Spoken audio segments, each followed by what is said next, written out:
जब वो absolutely not का इंटरव्यू हुआ तो मैं कैमरा के पीछे बैठा था कि उनके उस जर्नलिस्ट को मैं डील कर रहा था और मेरा काम था उनके मीडिया को देखना। तो मैं कैमरा के बिल्कुल पीछे, मीन खान साहब बैठे हुए थे, कैमरा के पीछे बैठा हुआ था। तो जब उसने सवाल किया तो मेरे दिमाग में था कि आप खान साहब ये जवाब देंगे कि अभी अमेरिका ने मांगे नहीं है, जब मांगेंगे तो देखेंगे। आप सबके जहन में भी ये कि यार एब्सोल्युटली नॉट नहीं कहना चाहिए था। तो मेरे दिमाग में भी यही था कि यार जब मांगेंगे तो देखेंगे। और एकदम मेरे कानों में सन्नाटे हुई आवाज आई, एब्सोल्युटली नॉट।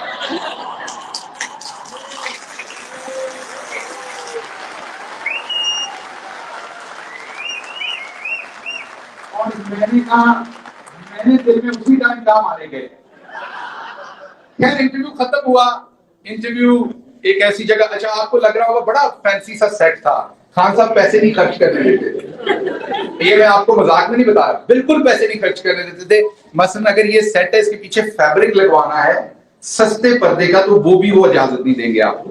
तो वो इंटरव्यू की ना मैं ऐसी जगह ढूंढता होता था। मतलब मैंने आपको कहा ना बमसी शमसी से मेरा मीडिया से कभी देना देना था, मैं लीडरशिप का प्रोफेसर था। तो मैंने ये उनके स्पोक्सपर्सन के तौर पर सीखा कि बैकग्राउंड ब्लू होना चाहिए, डार्क होना चाहिए, लाइट कहाँ होनी चाहिए। तो सारे कोर्सेज मैंने यूट्यूब के थ्रू किए। तो you can imagine he was not ready to hire a person जो प्रोफेशनल हो, जो ये काम करके दे और उसके पैसे ले भी। तो वो कहते थे इससे आपका जो एक्सचेकर का पैसा लेना है, तो मुझे कहते खुद ही सीख लो, एक कौन सा मुश्किल काम है। सो आपने देखा फिर मेरे वक्त में मैंने कुछ अमेरिका की नकल मारी, कुछ फ्रांस की मारी। हम पीछे बैकग्राउंड चेंज किया, वो मैं पिंडी गया, अपनी जेब से कपड़ा खरीद के लाया, वो पर्दे का वो लगाया पीछे। उसके बाद झंडे लगाए मल्टीपल। मैंने देखा ये फ्रांस का प्रेसिडेंट ऐसे बोलता है, अमेरिकी प्रेसिडेंट ऐसे बोलता है, तो हम भी ऐसे कर सकते हैं। तो वो थोड़ी सी मैंने उर्दुगान का कोई सेटअप थोड़ा सा देखा, तो हमने आहिस्ता आहिस्ता अपने आप को इंप्रूव किया। वरना तो वो आपको पता है पाकिस्तान में किसी के भी दफ्तर पे जाएं, मेज के ऊपर ग्रीन कपड़ा है और कुर्सी के पीछे तौलिया है, तो वही चलता है। काम चला तो मैंने, जब हम वॉक करके उनके चैम्बर में जा रहे थे, तो ये हमारी रूटीन थी कि उनके इंटरव्यू के बाद मैंने पॉइंट्स लिखे होते थे, जो भी कोई मैंने उनको अपनी फीडबैक देनी वो मैं देता था। And we walk towards his chamber.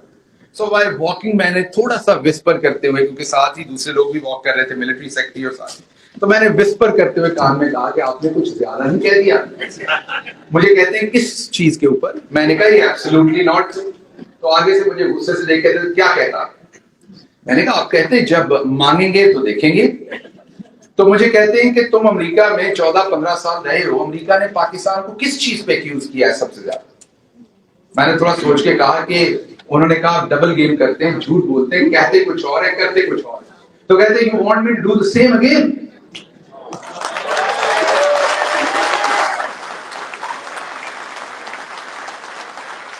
तो उन्होंने कहा कि मैं अमेरिका से दोस्ती चाहता हूं, लेकिन मैं उन्हें बताना चाहता हूं कि अफगानिस्तान पे हमले में हम पार्टनर नहीं बनना चाहते। हमारे लिए मसला होता है 80,000 लोग हम पहले शहीद करा बैठे हैं, हमारी यहां पर बहुत प्रॉब्लम हो जाती है। सो ये सवाल तुम्हें लगता है कि ऐसे ही पूछ दिया गया है?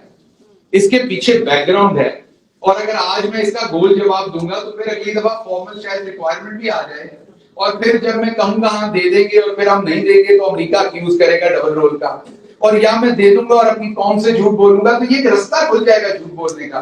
तो मैंने किसी एरोगेंस में एब्सोल्युटली नॉट नहीं कहा, मैंने अपनी मजबूरी में एब्सोल्युटली नॉट कहा।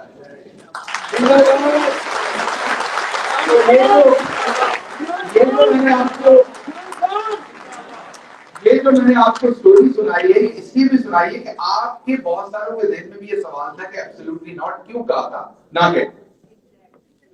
अगली बात मैं आपके सामने रखता हूं कि हमारा जो किस टाइम प्रॉब्लम है, वो मैंने आपको कहा कि सबसे बड़ा था कि हमने सियासत से लोगों को बाहर कर दिया। मैं आपको अगर अपनी दास्तान सुनाऊं क्विकली, तो मैं फैसलाबाद से 30 किलोमीटर दूर एक गांव में पैदा हुआ। हम 30 बच्चे थे प्राइमरी स्कूल में, एक कमरे की बिल्डिंग थी, 5 क्लासेस थी, दरख्त के नीचे बैठ के हम पढ़ते थे। जैसे जैसे सूरज मूव होता था तो दरख्त का साया मूव होता था। सो जब साया मूव होता था तो नीचे हम मूव होते थे अपनी अपनी जगह पर। उन 30 में से हम 2 हाई स्कूल पास करके आगे कॉलेज में गए। हाई स्कूल में कुछ ज्यादा लोग गए, लेकिन हाई स्कूल पास करके कॉलेज में उन 3 में से 2 गए।